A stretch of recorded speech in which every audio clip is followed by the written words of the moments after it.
Good evening. My name is Mari Corujedo, and I'm the State Director for LULAC, Florida. And I'm very happy to have all of you. Unfortunately, we had a 100-seat cancellation from one of our sponsors. So the room looks a little empty, but what's important is that you're here. What matters is that we are here in Miami-Dade, a Hispanic community. But unfortunately, because we are so Hispanic in Miami, we really feel not a need to really support our civil rights organizations, because we think that Miami is the United States. But when we step out of Miami-Dade, and when we go north, and we keep driving, we notice the conditions are really, really different for all our Hispanic brothers and sisters around our country. And that's why we're here today. We're here today because each and every one of you have a voice. And a president, not too long ago, started a campaign in a little room where there were very few people, and it was actually raining that day. But the one thing that we came out of there is that one voice spread his word to other voices, and that voice spread the word to other voices, and they went from one room to a room like this one. Then it went to fill major places like a stadium, okay? And then he became president of the United States. Someone that really, by all means, should never had a shot of being president. Because when you think about it, and we see our politics today, you have to marvel as to how a minority and a black president, it was even possible. And hopefully one day we could say the same thing about a Hispanic president. But it takes work. And that's why I want to recognize each and every one of you that are here today, because sometimes we get discouraged because the numbers are not there. But I want to let you know that the impact that one person can have. And hopefully here in Miami-Dade, where many don't know what even LULAC is, that your voice could carry into the community and let them know about the great work that we do, not only in our state, but nationwide. So we could have this room next year filled with lots of people like you, that after a hard day of work or hard day of driving, you're still here, okay? So that's not easy, but we appreciate it, and we want to thank you from the bottom of our heart for you taking the time just to be with us today, okay? So good evening. Like I said, my name is Mari Corujedo, and we're here today for the Rise Up, Unite, and Defend Town Hall. I have the distinct honor of serving as the Florida LULAC State Director. Today we will discuss topics and issues that are impacting our community and our nation, to see if our nation can live up to the ideals and opportunity and freedom for all people, or if we'll become a nation divided between citizens and those without status. And what is our individual and collective role in making sure that the progress that we have made does not erode? As we speak, Congress members are fashioning bills in Congress that impact the aspects of all our lives. For education, the health, the economy, national security, the environment, immigration. But the real action, what it is going to determine the outcome of any piece of legislation. It is not Washington who runs this country. Can I ask you, who are the people that run this country? Do you know? You are. How do you run the country? By what? By voting. Unfortunately, especially in elections, state elections, our average rate of participation is about 19%. It goes higher when it's presidential, but it's still not as high as it should be. It's around 65. Okay? So those numbers should let you know the importance of us getting engaged in our political process. And I see some young kids here, and young adults, and this is what we have to change. Because you see, when we get older, we kind of do things the same and the same and the same, and we don't change. But it's the young people that kind of make us feel uncomfortable, and uncomfortable is a good place to be, okay? But we need your young voices to go ahead and finish the jobs that our grandparents did and that your parents also did. We live in a society right now where my generation, I'm a little upset at my generation because we become too complacent. Things have been very good in the United States for, I would say, if you go 10 years back, is when things really started going downhill. But before that, we were in a very comfortable place. So many of our grandparents, and how many of you know your grandparents to be feisty, fighters? They came to this country, this amazing country, right, for opportunity. But not opportunity for themselves.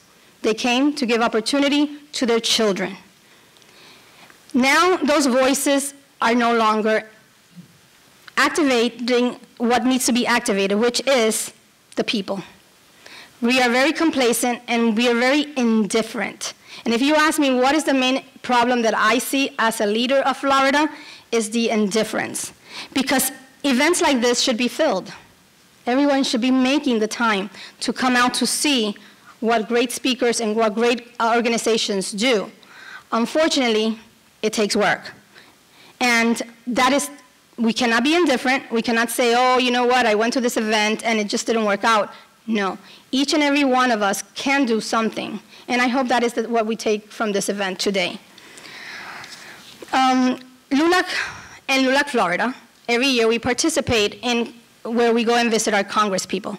And in Miami-Dade, that is very important because we have Congress representatives that speak a good game and tell you that they care about your health care. There's even a commercial and even a Facebook Live, right, telling you about how they care about your health care, but yet when you go look at their voting records, you see that they vote totally opposite.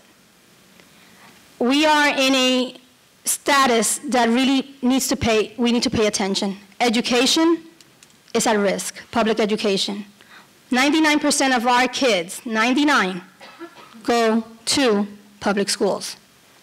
We cannot let our public schools die.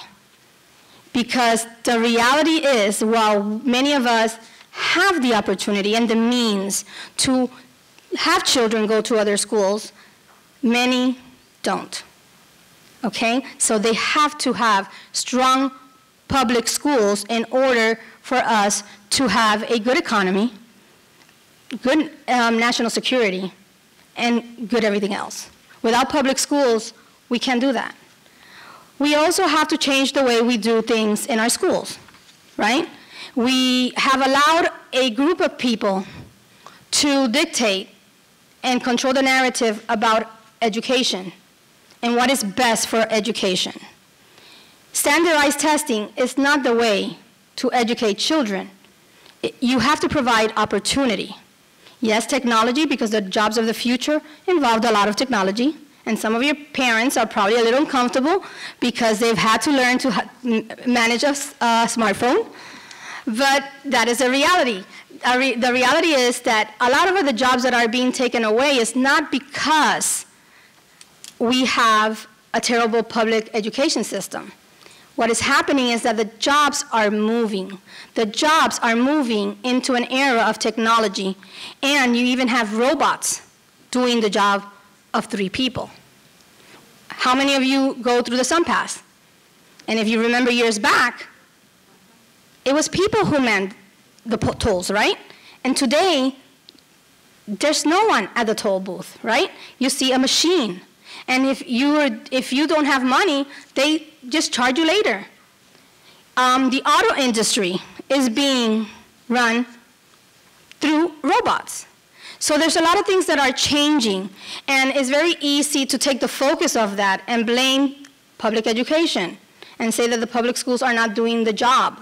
But what happens is that we have become a nation of standardized testing, because standardized testing proves their point that your schools are failures. How do they do that? Because data. Data can be manipulated any way you can. You could pick the good data or you could pick the bad data and then show it, because people work hard and they don't have the time to see if the information that is given to them is true or not. So those are the things that we want to change. Another thing is, what gives children opportunity when they leave high school? Bilingual education, and you just saw a video about that. We are one of the few advanced countries that does not allow our children or give the opportunity for our children to learn more than one language. Our communities and our representatives are very comfortable with our children being monolingual. So what happens? You have China, who teaches 3 languages from the get-go. They teach their language, English, and Spanish, because Spanish is the 3rd language that is used around the world. So they do that. If you go to Europe, children learn about 5 languages. So when children come here, and of course everyone, once they graduate from their country, most, except some of the countries in Europe who are very happy to be there, when they graduate, they come to the United States and they compete with our children for the jobs. And I always tell, if those of you that don't know, I'm an ESOL teacher. And when I sit and I speak to parents, and the first thing that comes out, no, they're struggling with their English, I want to take them out of their bilingual programs, I want to take them out of Spanish. And my answer to them is always, when your child graduates high school and goes for a job, not one employer is going to ask them what was their FSA score. But guess what they're going to do when they see that they speak more than one language? They will get a job before someone who does not speak more than one language. So these are the priorities that we have to do. We have to work on immigration. One of the beautiful things about LULAC is, if you don't know the story about LULAC, LULAC was originated in Texas by Mexicans. And the beauty of the story is, I'm not Mexican, but I was so inspired by the story that is one of the reasons that I'm so active about when it comes to immigration. Well, do you remember when you probably don't remember, but your grandparents remember the signs that said, no dogs, and then it said, no Mexicans, okay? That's how they were treated back then. But when they did the League for LULAC, and they built this amazing organization, the civil rights organization, they didn't do it for themselves. They didn't call themselves Mexicans and put a name with Mexicans on it.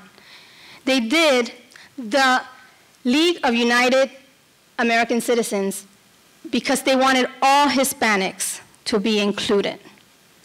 And now it's not the time for us to abandon them simply because I'm from Puerto Rico, so I happen to have, I was born in New York, so unless Mr. Trump changes the law, but I happen to be a citizen.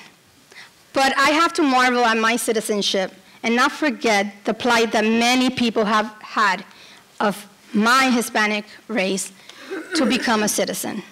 So we are very, very pro-immigration, and I know it makes people uncomfortable because we go ahead and we feed into the rhetoric that's being fed to us about immigration and taking our jobs and all that.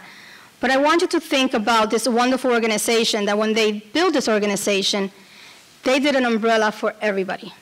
And I think that it's our turn now to make sure that we do not leave anyone behind. We also work on elections. We are a nonpartisan organization. We mainly support all candidates, but unfortunately, those that say that LULAC has become too political is we are in trying times for Hispanics. So we want to make sure that everybody gets a chance and that we support candidates that support Hispanics. We can take action, and later on you're going to see the website. If you go visit it, it's lulac.org for the national, or lulacflorida.org. And there you're going to find an app that is called Oportunidad. And we ask you to download it and keep up with the different issues that are around. One of the things that we're doing is we are partnering up with organizations to see where we can go for these next 4 years as we maneuver into uncharted times. And we are very uncertain of how our country is going to look like in 4 years from now. I would like to call up one of our sponsors from the Children's Trust, Vivianne Bohorques, to give us a few words. We're very thankful for the sponsorship. It is through sponsorship that we are able to give the services that we provide in these conventions. And those of you that were not here this morning, they were great workshops. And I hope that you come back tomorrow and bring people to come with you because the workshops were great. And it's a long day, so a lot of them went home because they started at 8:30. But bring some more people tomorrow because tomorrow we have a full day of great activities, and your support is greatly appreciated. Okay, so if we could have Vivianne come up and address us.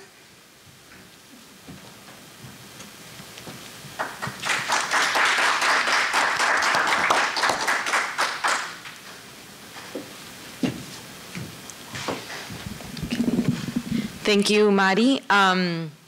It's an honor for us to be here today. On behalf of the Children's Trust, we are proud to sponsor this event that will provide opportunity for important dialogue around critical issues facing our community. I'm going to share brief remarks about what we do at the Children's Trust and how our work aligns with the topics you're going to be discussing. The Children's Trust is a dedicated source of revenue from property taxes established over a voter referendum in 2002. Our mission is to partner with the community to plan, advocate for, and fund strategic investments that improve the lives of all children and families in Miami-Dade. We envision a community that works together to provide the essential foundations to enable children to reach their full potential. Our services are available throughout Miami-Dade County with over 2,000 site locations that run our programs. But there's a special concentration in the areas where there are larger numbers of children and where children are living in poverty.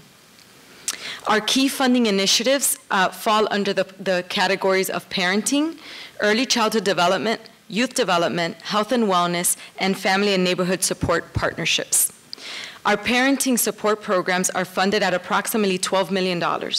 They utilize family coaches, social workers, and nurses to provide group and individual support to nearly 3,000 families, of which 30% have children with disabilities and 56% live in high poverty neighborhoods. We invest nearly $17 million in early childhood development programming, and this includes providing matching funds for child care slots for over 2,200 young children, and quality improvement support and professional development for over 400 early child care providers through our initiative called Quality Counts. It's really focused on not just increasing slots for child care slots for the community, but quality child care slots. We recognize that, and oftentimes there's a childcare kind of desert in many of our communities, even more so for quality programming, which is really what we're focusing on pushing. Through our early childhood initiative, we also have early intervention summer programs serving more than 500 young children with disabilities, and developmental screening support and care coordination for children birth to 8. Our largest investment, though, by and far, is in youth development programming. At around $43 million is where we invest around youth development.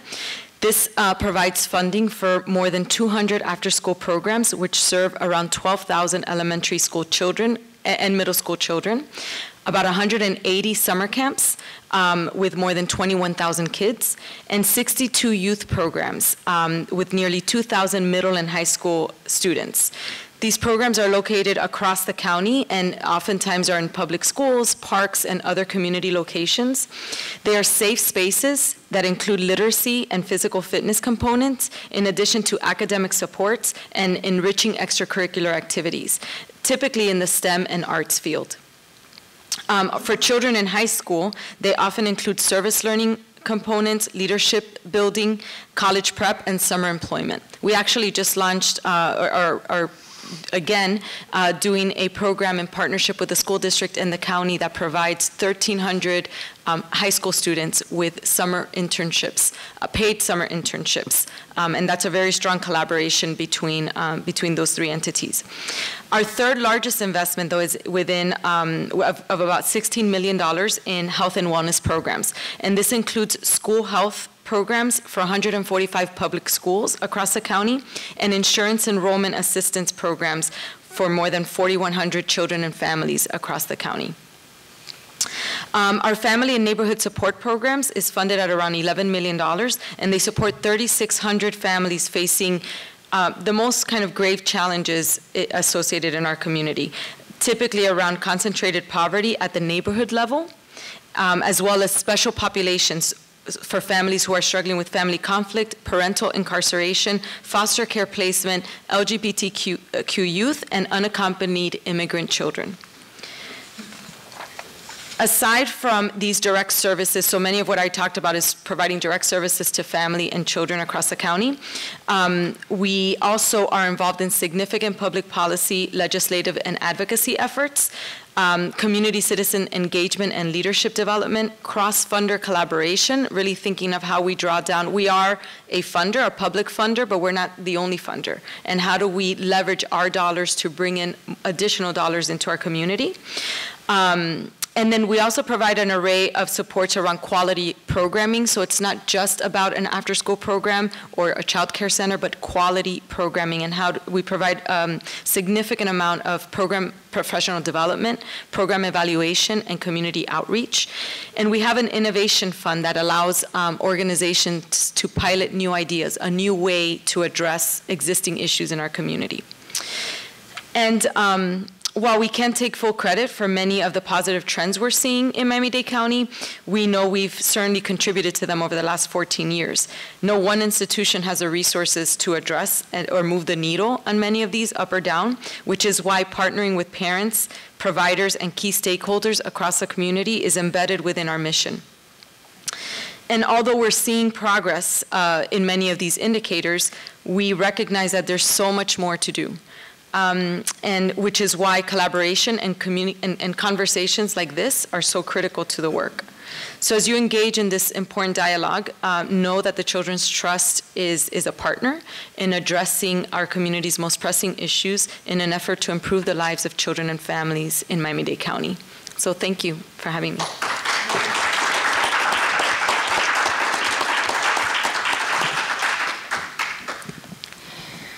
I would like to thank our distinguished speakers this afternoon. We will hear from them. We have Juan, I put your name in English, you saw that? Juan Dircie, Associate National Director for Latino Outreach, Belfer Institute of Latinos and Latin American Affairs, American Jewish Committee, Town Hall Focus, overview of current national political landscape around economy, immigration, includes AJC work, and hate and anti-Semitism. So that is John Dircie. Dr. Lydia Medrano, she's our National Vice President for the Southeast, LULAC National Board, Town Hall Focus, overview of LULAC's work and policy issues like education, environment, immigration, LULAC Call to Action. Dr. Lydia Medrano. Howard Simon, Executive Director of the ACLU of Florida, Town Hall Focus, Overview Immigration, to know your rights, and highlight current work and resources available. Howard Simon. We've also we're doing some work with the NAACP, so we would like to recognize the organization. One of the things that we're working on is education equity, and with other groups throughout the state.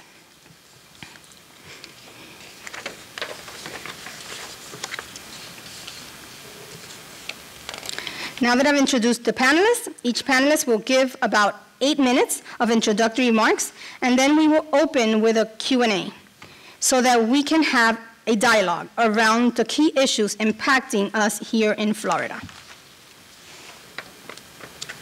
And instead of me reading the bio, because, you know, I think they're here, and I think they could go ahead and let them know who you are and your experiences and anything that you think that merits for them to know about the organizations.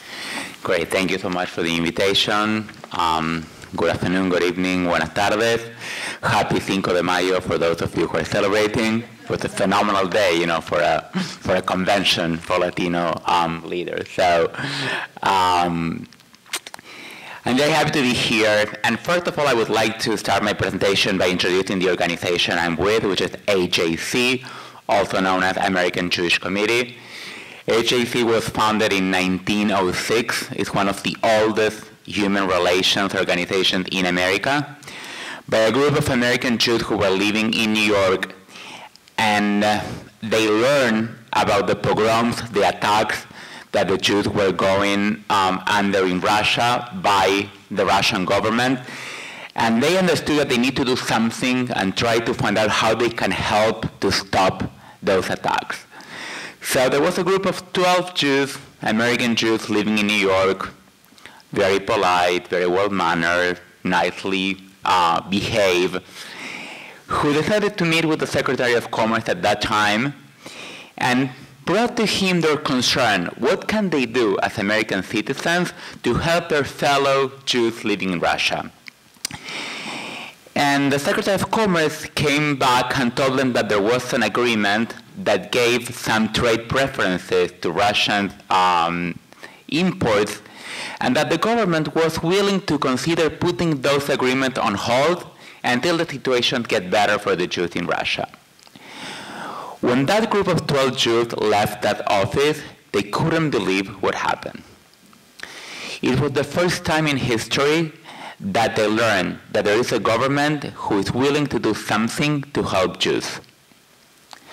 So they came out of that room and said, hold on, there is something unique in America that has never happened before. First of all, it's a possibility as a minority to advocate for the issues we care about. But secondly, this society is so invested in human rights for all that it's willing not only to talk the talk, but to walk the walk in order to help human rights and human abuses, to stop human abuses around the world. That small committee of 12 people, 110 years, 11 years later, is now an organization with 175,000 members, 22 offices in the United States, 13 offices internationally, including one in Jerusalem, one in Paris, one in Rome, one in Berlin, one in Bombay, and a recently opened one in Poland, in Warsaw. But the main concept that guides the organization when it was founded is that in order to avoid and in order to stop anti-Semitism, we should not limit ourselves only to fight for the right of the Jewish people. We need to be inclusive. We need to make sure that there is no other group who is discriminated by the society. And the best way to fight anti-Semitism is to fight all forms of discrimination for everybody. One of the first things that HAC worked on was in order to help the Catholic minority in the Northeast that had some issues with the Protestant, majority at that time, and private schools and education. So we are very proud of being vested in the fight for human rights and for minority rights. We were very, very involved in the civic rights movement in the 50s and the 60s, and we definitely are involved today in the immigration debate. We have been very, very clear that immigration is a Jewish issue. First of all, because every single Jew in America is an immigrant. First generation, second generation, third generation. We all came from the boat, or the airplanes now. But we need to understand that in order to achieve your goals, in order to accomplish something, first of all, you need to get engaged. And I think that that's a message that the Jewish community was able to grasp really quickly. If you go back 100 years ago, Jews were living in the very poorest neighborhoods in America, in Chicago, in New York, in places that today there are no more Jews there. Now there are Hispanos or Latinos living there. And the same stores that 100 years ago used to sell kosher food with the Bobby, the grandma, sitting there next to the cashier with her broken English, now it's a store that sells tacos or enchiladas, and it's the abuela who is sitting there with her broken English trying to help the family business. So you can see a lot of many analogies in terms of the story of the Jewish community, but we need to make sure that the Latino community 100 years from now will be at the same place that the Jewish community was able to get. And we can only do that by accomplishing a couple of issues where, for me, the explanation of why the Jewish community has been so successful here. The first one is education. Investing in education. That's not a miracle. There are no secrets. I mean, Jews invested from even before coming to America, education was the main idea and a main concept. When they came to America, parents did not graduate from colleges or universities, but they did everything possible to make sure that their kids went to college and they graduated from college. And today, for us, the Jewish community, is not only the discussion of what school your son is going or what he will be studying, it's what grad school is he's going to go. So that's the trend in the Jewish community that definitely in the Latino community is not there yet, but need to make sure to make education the first one priority in order to take their place in America. The second one is political engagement. There are only 6 million Jews, or even less, in the United States, with a political power that is completely not related to the numbers of Jews living in America. There are so many politicians who are members of the Jewish community, senators, congressmen, governors, mayors, councilmen, state representatives, that it has no relation with the actual numbers of Jews in America. But Jews understood that they need to become politically active, they need to vote, they need to get involved in the political campaigns, they need to be present when the parties are getting together to discuss the platforms, in order to make sure that the issues that they care about are there, and when there are things that they need to be voted in Congress, those issues are they're brought up by the relevant parties and they can get supported by. So the Latino community need to get engaged politically and definitely need to register and need to make sure that they have the ability to influence the political outcome. And I know I'm originally from Argentina. In our country, we were not exposed to this. Our political influence was very limited. Even when the military in our regime, we had no influence at all. But in America, the rules of engagement are different. And as a citizen, you have a voice, and your voice should be heard in order to influence the political outcome. In terms of what's happening during the last few months, of course, as soon as we started to learn and to hear the language that was used during the political campaign and the presidential campaign last year, even though it was not necessarily at the beginning fueled towards the Jewish community or against the Jewish community, we immediately went out. We cannot accept any language that is humiliating or is accusing or is diminishing the basic human rights of any single group in this country. And we came forward when Muslims Americans were attacked, when Mexicans were under attack, because again, we understand that this is a country that the minorities should be respected, and we were there. It's not only about us Jews, but about all. And secondly, because we have learned very, unfortunately, very personally in Europe, that when one single group is attacked, that's only the beginning. The other groups will follow. So we cannot remain quiet. During the last few months, we have experienced a rise in the number of anti-Semitic incidents in the country. Physical attacks, graffitis, cemetery desecration, bomb threats. And we decided, first of all, we will not remain quiet. We will make sure that every newspaper pick up the stories, that people tell the stories, and the country know what's going on.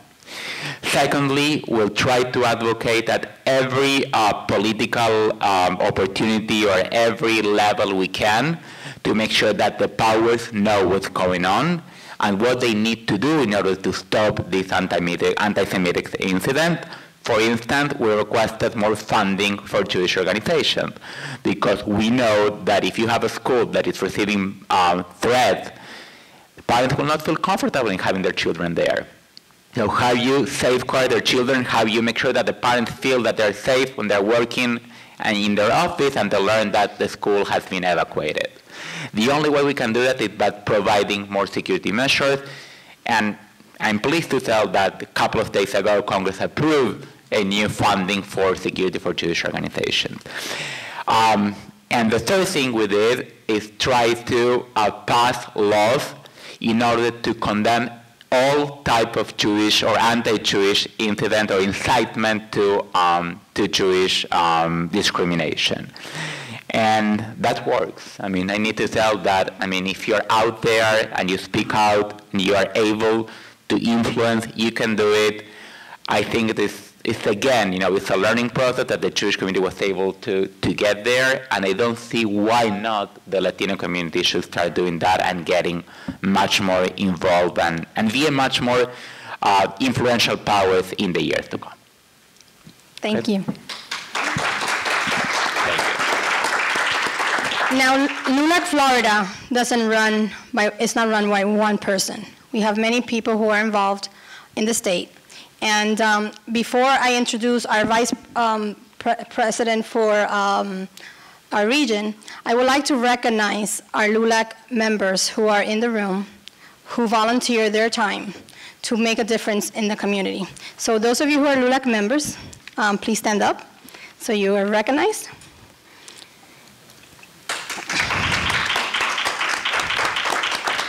And we want to thank them from all of us, because without them, many of these issues would not be heard.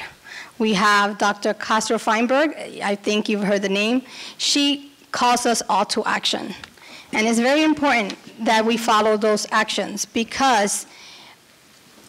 and that we learn how to follow the actions, because somebody needs to follow in her shoes, right? So we need to prepare our next generation, not to let it die here, but to make sure that instead of having one person who's calling us to action, that we're calling each other to action. So I want to thank her for the great job that she does every day monitoring session. And then we have our hostess with the mostest. We have the Caninos. So we want to thank you. I say they brought LULAC Florida to Florida. So I want to say thank you for bringing this organization and making it strong so those of us could follow. Okay, and the rest of my LULAC members, I want to thank Maggie Marrero, who has been my right hand in all this, in all these preparations. So I really want to thank you for that. Okay, and every single one of you. Nancy and all of you for making the trip and making sure. We also have a student that drove down, stand up, okay? And these are our future leaders, okay? Christopher Wildy. And we also have Camille, who is our president of our youth council here in Miami-Dade. So let's give her a big hand. And I'm super excited. And with that, now I would like to introduce to you someone who needs no introduction, Dr. Lydia Medrano. Thank you. Well, as Mari said before, I'm the vice president for the Southeast region, which is a region that needs to be developed. It's this area, and we are very well represented here in Florida and in Puerto Rico, and we're starting to work on Georgia. And if you have any contacts in Alabama or Mississippi, North Carolina, South Carolina, I will appreciate it. We need to bring LULAC to those states. So today, I will talk about several issues in which LULAC is involved, from education, environment, immigration. We are in many, many areas that we work on. We create councils and councils decide what they want to work on. It happens that in Miami, most of the councils work on education. They are mostly educators, and there's their focus. We have other councils that are more involved in immigration and advocacy for immigration. Others are involved in environment, Puerto Rico issues, civil rights in Puerto Rico, and so forth.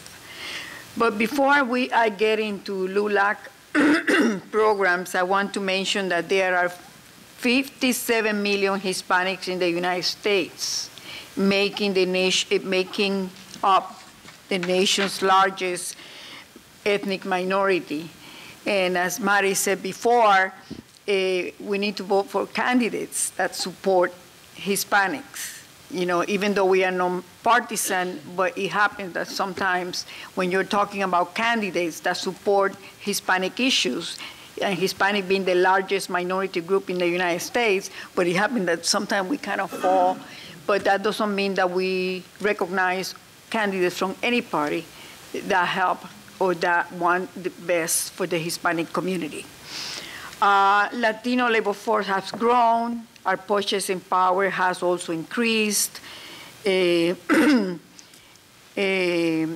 Latina-owned businesses are the fastest growing segment of the small businesses in the country, and Latinas control 30% of the 1.4 million companies owned by minority women in the United States. Here at home in the state of Florida, the Hispanic population is the third largest in the nation. And it varies by county, and I know Miami is had the largest proportion of Hispanics in the state. In terms of civic engagement, more than 13 million Latinos voted last year in the last year election. That was a great improvement for what it was before, right? So choosing not to vote or stand on the sideline is not an option anymore. People need to get involved. Here in Florida, almost 1.8 million Latinos were registered to vote statewide in 2016, and overall, Latinos make up 15.7% of the state's more than 12 million active registered voters. And that's what Mari was saying before, we need to improve that. Even though we have made big progress, but we need to improve in that. But looking into the future, 11,500 young Americans turn 18 every day. And LULAC is committed to registering these new voters so that our voices are heard. If you remember something from today, I hope you remember this, that every 30 seconds, a Latino in the United States is turning 18 years of age. Repeat, every 30 seconds, a Latino in the US is turning 18 years of age. And that's why LULAC has put a lot of effort in voter registration. But registering people is not enough. Then you need to get them out to vote. Because sometimes people vote, but then they don't, they register to vote, but then they don't go vote. That doesn't count. That doesn't help. 9 out of 10 of these youngsters are US born. So 90% are US born citizens, which means that they are eligible to register to vote.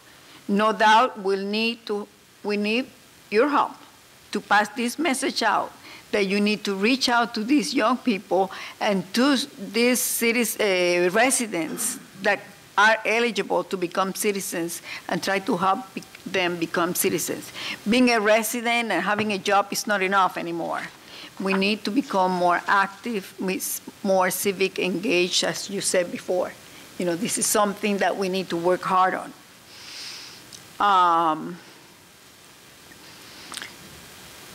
In terms of education, in Florida schools today, almost 1 in 3 of K-12 students are of Hispanic background, according to the Pew Hispanic Center. But before I get into the education and what LULAC advocates in terms of education, I want to mention at least 4 of LULAC's major milestones around education. And these include 1, in 1945, LULAC successfully sued to integrate the Orange County, California school system that had been segregated on the grounds that Mexican children were more poorly clothed and mentally inferior to the white children. And using that excuse, they were not allowed to go to schools. They were segregated. In 1945, I repeat, LULAC successfully sued to integrate Orange County in California. In 1946, in Santa Ana, California, LULAC filed the Mendez versus Westminster lawsuit, which ended 100 years of segregation in California public schools and became a key precedent to the Brown versus Board of Education. So before Brown versus Board of Education, LULAC had sued already in the state of California and had won the Mendez versus Westminster lawsuit. In 1960, LULAC Council number 60, it was just a council in Houston, Texas, worked to transform the Leader School of the 400 to Project Head Start under the Lyndon B. Johnson administration. And I don't know if you guys have heard about the schools of 400. I don't know if you have mentioned it before. You have covered it. Well, when the Mexican children were not allowed to go into the schools, they say they were mentally inferior, they were poorly dressed. The Mexicans in the border created the schools of 400 words, which means they created these schools where they taught Mexican kids 400 words. And with those 400 words, they could go and apply to enroll in school. So that was the beginning of what we call today Head Start. So in Houston, there was a LULAC council in 1960 that started moving that 400 word school into Project Head Start, they call it at that time, and became a Head Start center. In 1973, LULAC formed the LULAC National Educational Service Centers, modeled after a successful project in San Francisco, California, and today the LENESC, as we call it, LULAC National Educational Services Centers, serve Hispanic students and provide scholarship and have programs like for young readers to encourage reading among young children and parents working with the children in their learning, etc.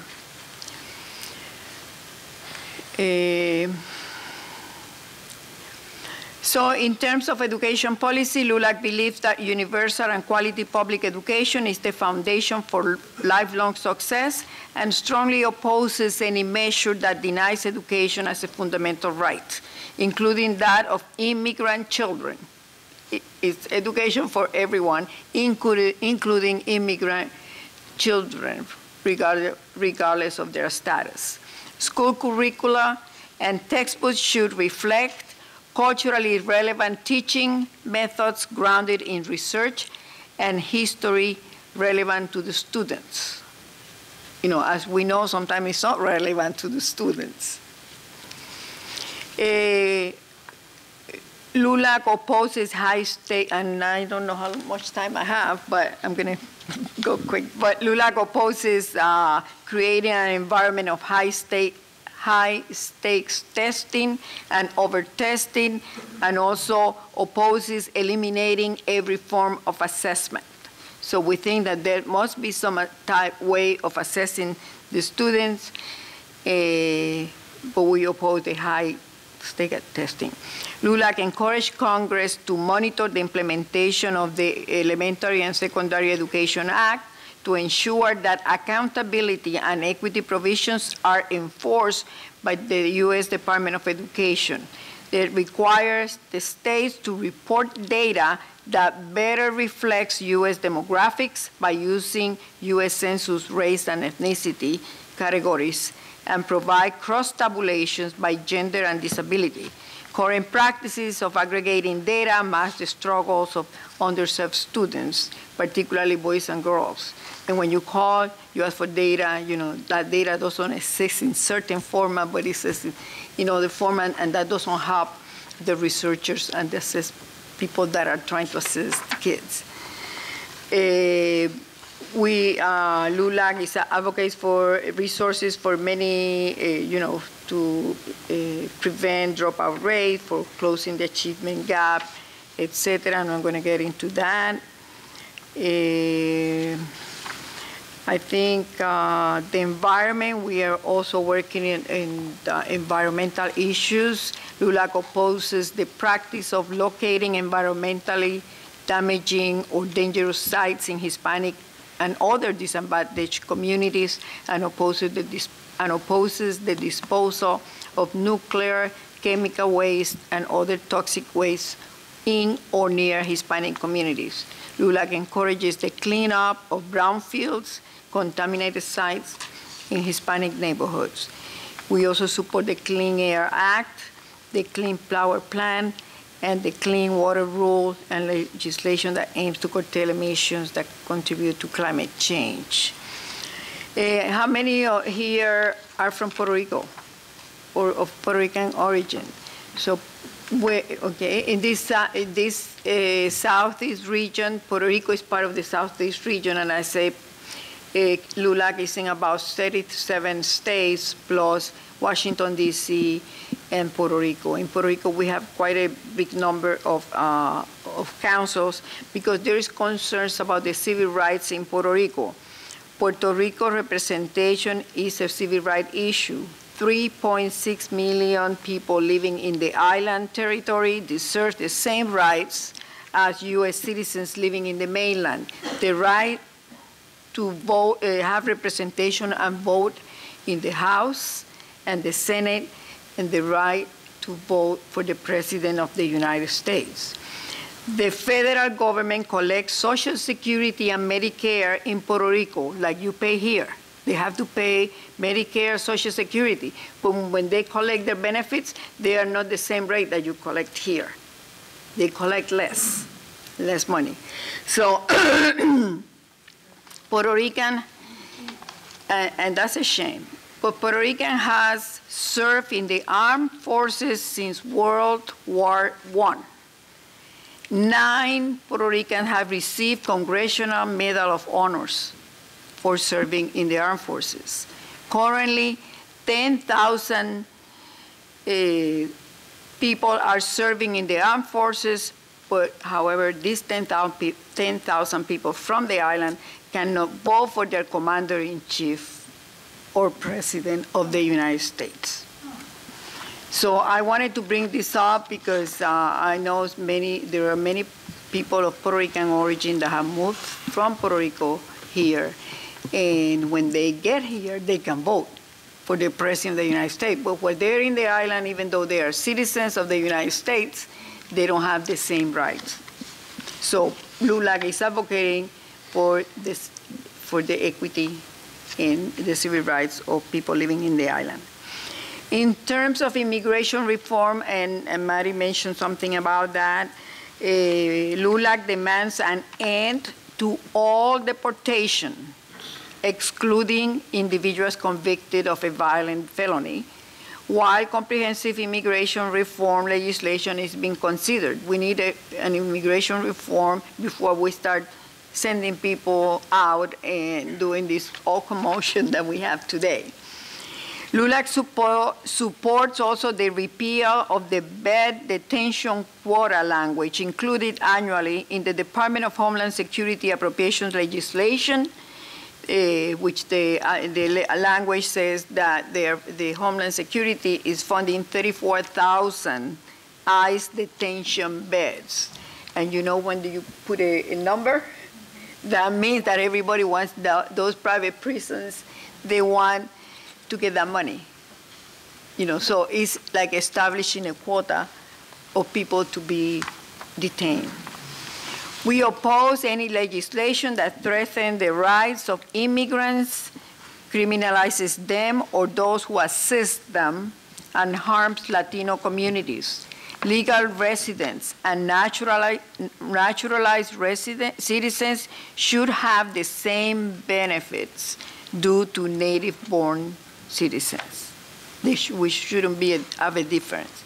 LULAC opposes the militarization of the border and vigilante attacks on immigrants, as well as the mistreatment of immigrants in the United States and their territories, regardless of their status. LULAC opposes any efforts to construct a border wall.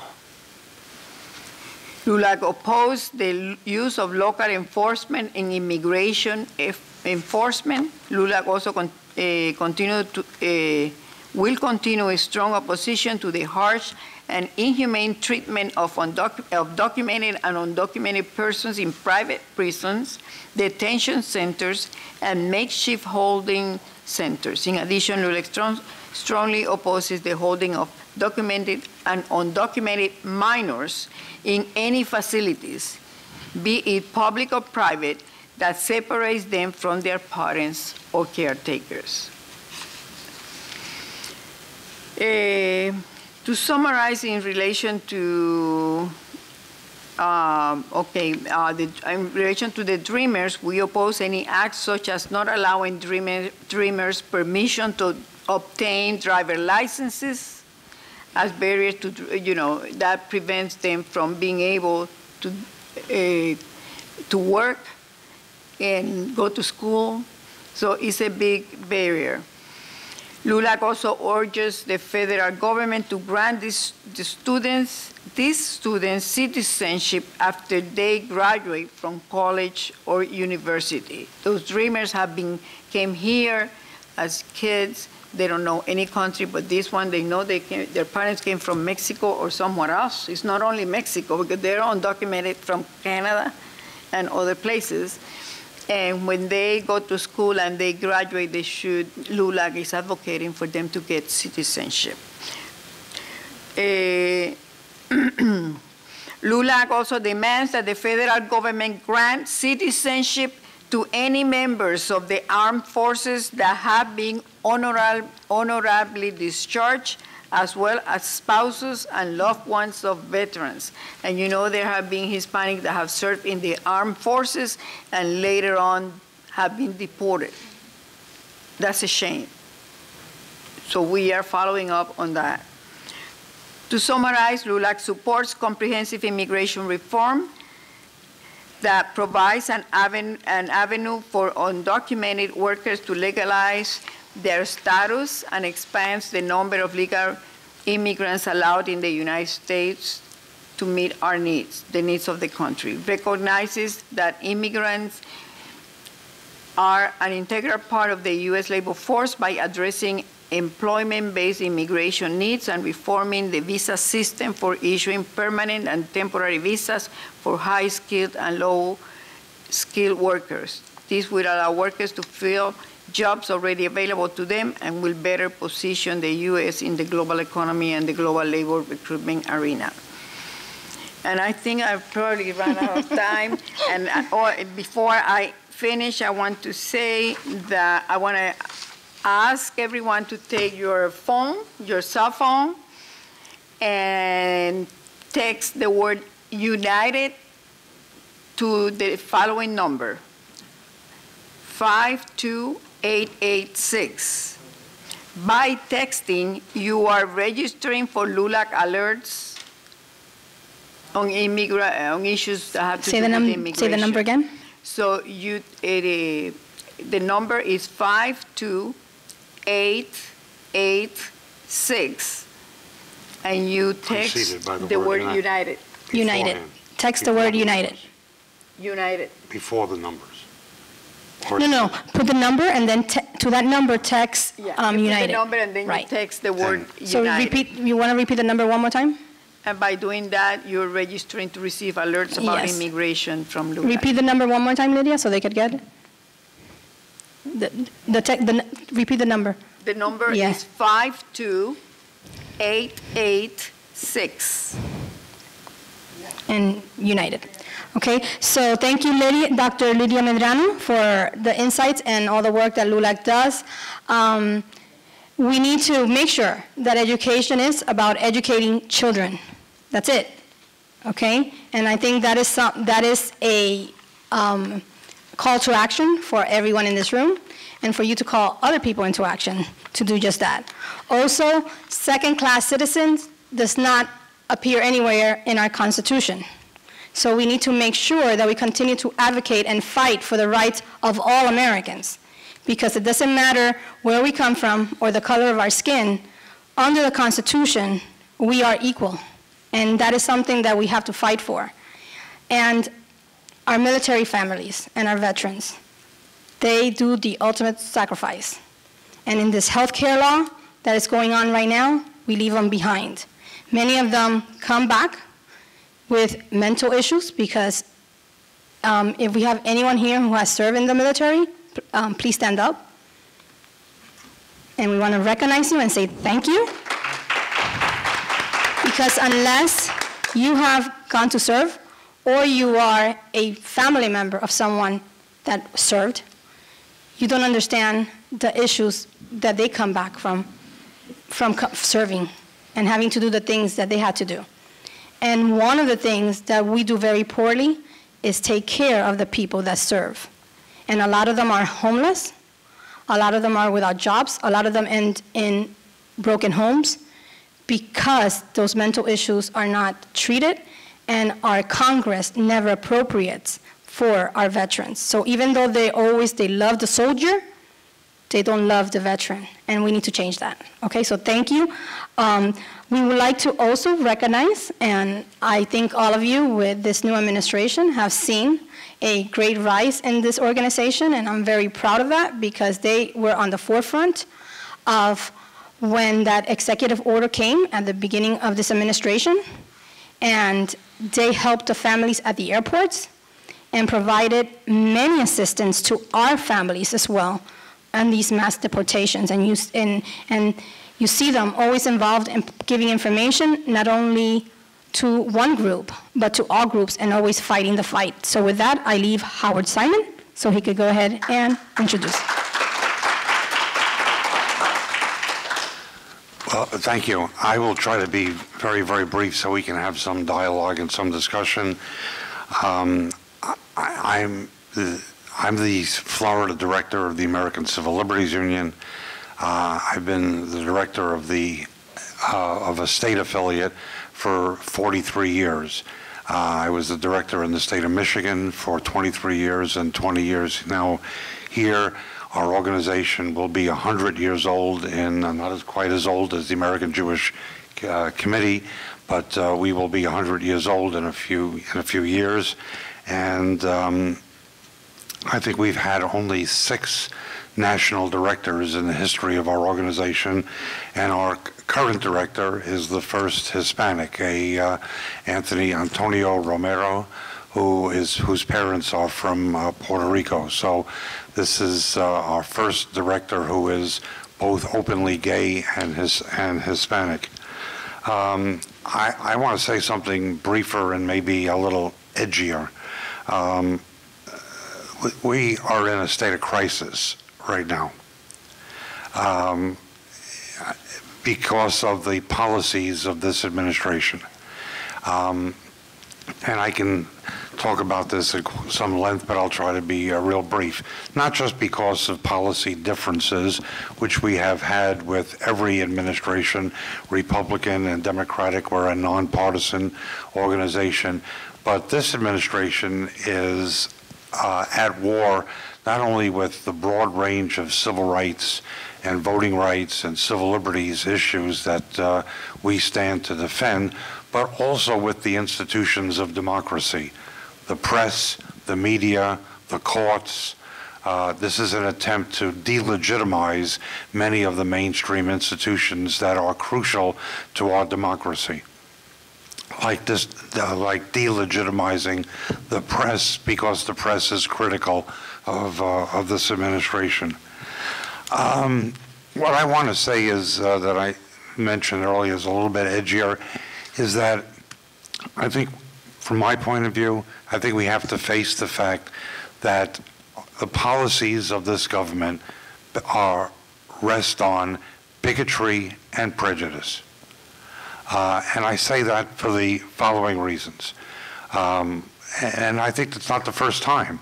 You know, I hope you know the story about the ship, the St. Louis, that was a few miles off the harbor here in Miami in 1939, in which there were 400 people who were fleeing for their lives to escape Nazi Germany.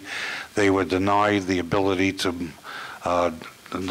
deboard in Canada, in Havana, and then by the very progressive administration in the United States, by Franklin Delano Roosevelt. The official policy of the government in 1939 was anti-Semitism. We had a Jewish quota. The quota had not been filled, but the people were still not allowed to come off that boat. It was forced to sail back to Europe. About half of them got off in England, and the rest sailed on to Europe, where most of them perished in the Holocaust. Just so the policy of the government at that time was based on anti-Semitism. Just 3 years later, we were the only group to come to the defense of the Japanese American community that were rounded up, about 120,000 of them up and down the West Coast were rounded up. 70,000 of them were citizens of the United States, and they were rounded up after the attack on Pearl Harbor under the guise that they were all saboteurs or not to be trusted. Also, an official policy of racism in this country. And I have to say that it happens frequently, and it happened after the horrible terrorist attack on 9/11, where despite the statements by our then President George Bush and Attorney General John Ashcroft, it did turn into an attack on the Muslim community, and especially young Muslim men who were rounded up and deported and tricked into coming into visit with the FBI and then held and detained and deported. And I want to say that we are repeating that again now. And if you listen to the president, the reason I say that is if you listen to the president, what the president, listen between the lines, because what the president is saying when he says that in order to keep the country safe, I need a ban on a Muslim travel ban and not to let Muslims into this country. And what he's saying there is that if you are Muslim, one of the world's, I think the second largest religion in the world, a religion of billions of people that has been in existence for thousands of years. If you are Muslim, you are a terrorist. And to protect this country, we have to keep Muslims out of the country, number one. Number two, what he's saying is that to keep the country safe, we need to round up all the bad hombres. And that if you are Hispanic and you are undocumented, you could have been here 25 years, you could have been here with no record whatsoever, but if you are here and undocumented, you are a threat to this country, and we have to round you up. Unlike the previous administration, which rounded up people who were convicted of serious crimes, this government is engaged in the beginnings of mass deportation of all undocumented people. So I think this is a crisis that we have in this country. And we are doing what we can to step up and combat it. We filed about 12 different lawsuits against the Muslim travel ban. As you know, the first effort on his part failed. The second effort failed. We had lawsuits in Hawaii, in Maryland, and almost a dozen lawsuits around the country. And we're taking action on behalf of, to fight mass deportation, and also the other threats, not simply mass deportation. There is a threat of expedited removal. Expedited removal means that people will be, if you are not documented, picked up, and without a hearing, held and deported. Now, under the current law, that can happen in 100 miles of the border. Now the proposal by this administration is to extend that nationwide. There's more I can say about this, but I just want to say that this is probably the most serious threat to constitutional rights and civil rights in my memory, since I've been involved in these issues for maybe 50 years. I don't know how many of you were lucky enough to see the Broadway play, or if not, hear the music by Lin-Manuel Miranda on Hamilton. But one of the great songs in that musical is written by Lin-Manuel Miranda, is that history has its eyes on you. And I think history has its eyes on us right now about how are we going to respond to this crisis. How is history going to look back at us now the way we look back on the way in which our government responded to the ship off the coast of Miami, or the Japanese Americans that were picked up and put into internment camps? This is the crisis right now, and it's time for all of us, I think, to step up.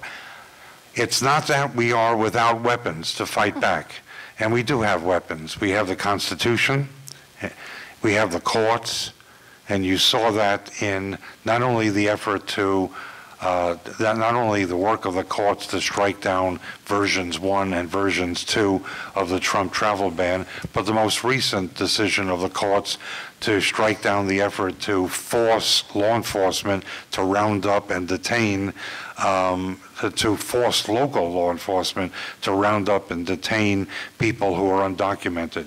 The federal government cannot coerce local communities to do that, despite the fact that our own mayor in this county did it voluntarily. So we have the courts, we have the Constitution, and we have the people. The most massive demonstrations are taking place in this country. Some of them are the largest in the history of the country, in the history of the world. The Women's March the day after the inauguration of this president was the largest political demonstration in the history of the world. So there are ways in which to fight back, and we are working hard to do that. So let me stop there so we have time for dialogue and questions and so on. And I want to thank you for using the term undocumented. One of the things that we have to do when we speak is not allow people to use the word illegal or aliens, because we don't have illegals and we don't have aliens. We have humans, and they might not have legal status, which is called undocumented. So I hear it on TV. I even hear our politicians use those terms all the time, and I think that we need to demand from them to use the correct term, because we're all belong to one race, and that's the human race. Okay? So if we have any questions, this will be the time to, and I'll come to you so you could ask the question. So. I'm wondering, besides demonstrations that you said were what the people could do, why aren't there more demonstrations, or is there a way to find out about the demonstrations? I keep in contact via Facebook with your organization and others, but what does one do to do more? Well, I think signing up for all of these alerts and emails and taking action. I have to say, too, that I think the most important action that all of us need to take is preparation for the elections that are the next set of elections that are just around the corner in 2018. I mean, if we have divided government in this country and not one party rule, it could it's a game changer, and it will bring a lot of these harsh and I think illegal policies to a halt. Part of what will bring some of these policies to a halt too is just the sheer gall and overreaching of the current administration. This president argued in the federal courts in behalf of his ban on Muslims, that the courts had no role in reviewing the decisions of the president when it comes to matters of immigration and travel and things of that sort. The court, it's not merely that the courts have to defer to the judgment of the president, but the courts have no role whatsoever. They should just step aside and let the president do what the president wants to do. That was the argument made by the federal government in the Korematsu case before the U.S. Supreme Court, when the court allowed Franklin Delano Roosevelt to round up to 120,000 people of Japanese descent. And it was the argument made by President George Bush when he said that the government and that the courts had no role in overseeing the detaining of people in Guantanamo. And the court said, no, that is not true. The court so I hope this president says more and more of those kinds of things to the courts, because the more he says that, the more he indicates no understanding of our democracy in 3 branches of government in which the courts have a role in overseeing whether or not constitutional rights are defended or respected or violated. I just want to add that there are so many tools that we have in our hands to express our lack of support for some of the measures. For instance, contact your elected officials. They do listen. Contact by phone, email, letters, they do listen. If they receive 100 phone calls one day, I'm telling you for sure they will listen to what their constituents have to say.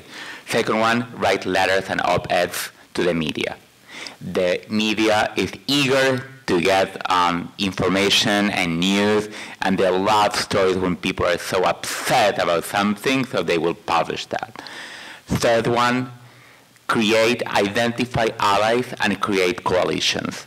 One of the most powerful allies in the comprehensive immigration reform battle was the U.S. Chamber of Commerce. And they were so involved and so in favor of an immigration reform that they brought a lot of power to all the other immigration groups. And why they were? Because they need manpower for business.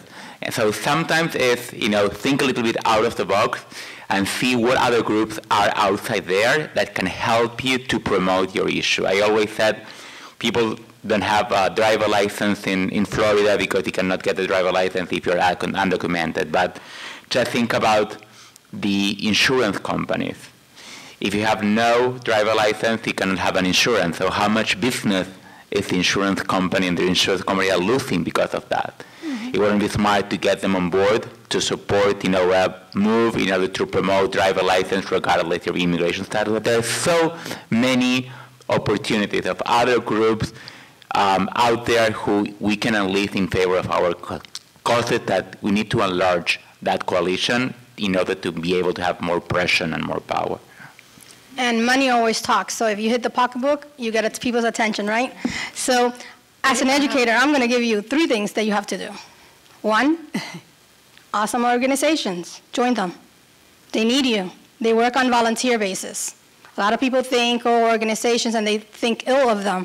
And the main reason when I ask people why is they say, no, because they're top-heavy. And I let them know. They become top-heavy because you allow them to. Every organization has bylaws, and they have a way to govern itself. Run for office in those.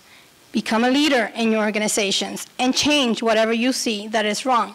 Quitting is not an option, because when you quit, then the same people stay in place. So if you don't like what's going on, change the people, right? So look for the organizations, and collaboration is needed and today we need to unite as organizations. Number 2, run for office. We need more Hispanics, more women to run for office. But number 2 is very hard, because today the top 1% donates a lot of money. But there's nothing more than we learned from this election about the grassroots, because they supported 2 candidates. The one that's president now, because they didn't want him. Big money invested in somebody else. Second time, they get beat, because 4 years ago, they lost again a second time to our president, right? But it goes to show you what grassroots fundraising does. So please, make sure that if you can't run for office yourself, identify people in your community who will do a good job for your community, and make sure that you invest and volunteer, knocking on doors, making phone calls, and making sure people go out to vote. So those are the 3 asks that I'm going to ask from you. Okay, so anyone else? I wanted to say something. Okay, go ahead. And I guess you covered it already. And it was about, we need to start today getting those residents to become citizens, and those that are not registered to vote, to register to vote and go vote. If they vote, they can change those politicians that are not listening to the community, that they are there just to do their own politics, their self-interest. We need to change those people. And the only way is the democratic way, going to vote them out. And look at voting records. Now what they say, if they're in Congress, they have a voting record. If they're in Tallahassee, they have a voting record. Please look at the way they vote, because many of them will tell you to your face how healthcare is so important for you, how retirement and Social Security and Medicare is so important to you, but when you look at their voting records, they vote totally opposite. So make sure you look at those voting records. Anyone else with a question? Just want to mention briefly what initiative we just launched last month in DC. We brought together a group of about 50 Latino leaders and Jewish leaders who had very limited knowledge of each other before, but we decided let's bring them together to discuss the common issues we care about: hate crime, discrimination, some issues in foreign policy, immigration reform. So we created that Latino Jewish Leadership Council, and once we agree on the goals and what we will be working for, the second step was last week we went together to Capitol Hill to meet with congressmen to let them know that, hello, we are here, this is our agenda, this is issues that we care about, and we both want to promote further. Congressmen are used to meet with Jews and used to meet with Latinos, but they never met with this kind of group or coming together. So that's the kind of thing that we need to start doing more and more, build coalitions, identify partners, and come together, and there are many issues that we do not agree with. And the other example, we also launched the Jewish Muslim Coalition 3 months ago. It's the first time ever a group of Jewish leaders and Muslim leaders coming together, also to work against prejudices, discrimination, hate crime. And even though there are plenty of issues we do not agree with, on those issues we remain together, and we need to make sure that the society see that we are standing together. Good. Anyone else has a question? Any questions? Okay, so we're going to go ahead and start with the closing remarks. And we'll start with you first, because we don't want to rush you. So please, go ahead. Well, I want to add one thing that I think you should do. Organize your own demonstrations. I mean, use the electronic social media and Facebook and so on. I mean, for example, I think we are probably in one of the districts in this country right now where we're all sitting, where there are more people getting their health insurance from the Affordable Care Act than anywhere else in the country. And this member of Congress just voted to repeal it. Why isn't there a demonstration in front of his office, tomorrow morning at 9 o'clock? Organize one of those yourself. And use social media to do that. I just want to say that as I said before, I want to make sure that when history looks back at us, we were not just we were just not being sheep and going along, but that we were standing up and resisting what is the greatest threat to our democracy I think in the lifetime of all of us. Lydia? I don't have much more to say. I think I said a lot already. But yeah, we have midterm elections next year in 2018, and this is the time to start doing something about it. And we need every single person to be involved. Don't let it to somebody else to do it, to LULAC or ACLU or anybody. It's us. Each one of us can do something about it.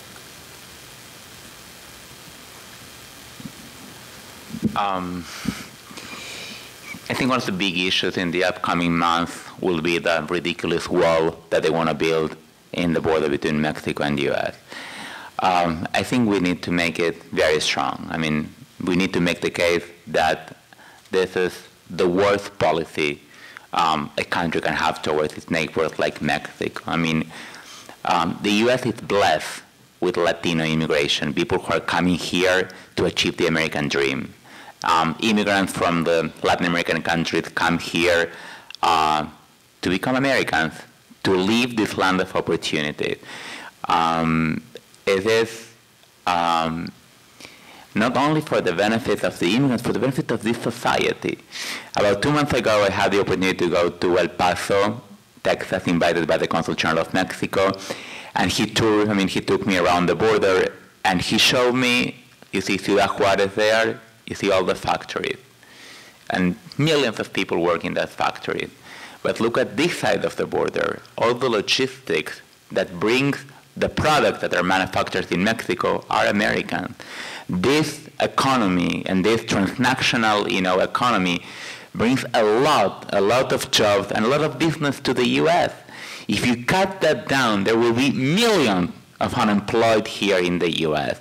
So we need to understand that they're completely interconnected, and there's ridiculous, to cut out Mexico from the U.S. or U.S. from Mexico. And we need to make sure that that message is being, put out there, and we are standing, clearly opposing this effort, which, in addition to being economically ridiculously, is the worst message that you can send to a neighbor that wants to build with you a common future. I mean, we are so interconnected, so interrelated one to each other, that is, yes, unbelievable. So I want to thank all the sponsors. We want to thank the Children's Trust, the Florida Education Association, the Early Learning Coalition, also Herbalife, who's working to amend with the Hispanic community, and our LULAC National. We also have here Mr. Perez. Tomorrow he will be hosting a workshop on climate issues. And it's very important as Floridians that we start paying attention, because it's having a direct impact on our state. So I want to recognize him because he's also one of our sponsors, also LULAC National, who helped us put this town hall together, and all of you who are here and attending. I also want to recognize that the groups that we have, they're amazing groups, and sometimes we tend to cut ourselves off into just one group when we have so much diversity. And even though maybe our goals are different, we do have common goals. So I think that in these next 4 years, it's very important that we tap into each other and we unite. And that's what you're going to see, where the town hall is called to rise up, right? And to defend and to unite. Because more importantly than ever, and even though we're a few, we're a good few, because we're a working few. And this is what we could start with. And hopefully we could build on this. But we need each other. So I want to thank you for coming, taking the time. And I want to thank each and every one of you for being such a great panel. And we have an opening reception now. So when we walk outside here, please join us and stay with us so we could go ahead and you could also mingle with our beautiful panel. And our sponsors. And those of you who have tables, because I don't want to, those of you who are here, right, from event assessment, please stand up so that you could be recognized. They're great. They've been with us.